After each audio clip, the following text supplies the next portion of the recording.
ایک زبردست واقعہ سناتے ہیں جو کہ حضرت عمران بن الحسین رضی اللہ عنہ کا ہے۔ یہ ایک جلیل القدر صحابی ہیں۔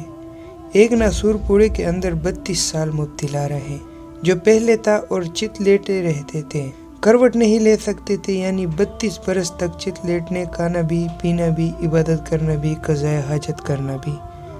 آپ اندازہ کیجئے 32 برس ایک انسان ایک پہلو پر پڑا رہے، اس پر کتنی عظیم تکلیف ہوگی، کتنی بڑی بیماری ہے۔ یہ تو بیماری کی کیفیت تھی، لیکن چہرہ اتنا حشار بشاش کہ کسی تندرست کو وہ چہرہ میسر نہیں۔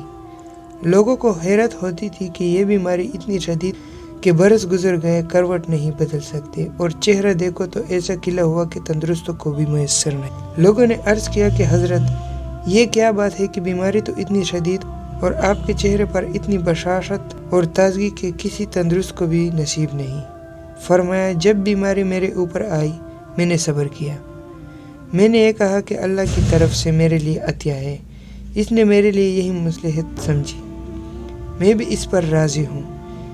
اس صبر کا اللہ نے مجھے یہ پل دیا کہ میں اپنے بستر پر روزانہ ملائکہ علیہ السلام سے مصافحہ کرتا ہوں، مجھے علم غیب کی زیارت نصیب ہوتی ہے، غیب میرے اوپر کھلا ہوا ہے۔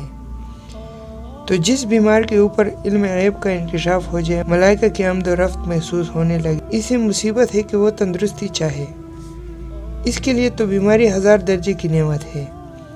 حاصل یہ کہ اسلام کی یہ خصوصیات ہے کہ اس نے تندرست کو تندرستی میں تسلی دی، بیمار کو کہا کہ تیری بیماری اللہ تک پہنچنے کا ذریعہ ہے، تو اگر اس میں صبر و احتساب کرے، اس حالت پر صبر اور راضی رہے گا، تیرے لیے بہت ہی درجے بہتر ہے۔ تو ہمیں چاہیے دوستو کہ جب بھی ہمارے اوپر بیماری آئے، ہمیں اس پر صبر کرنا چاہیے اور ہر حال میں اللہ تعالیٰ کا شکر ادا کرنا چاہیے۔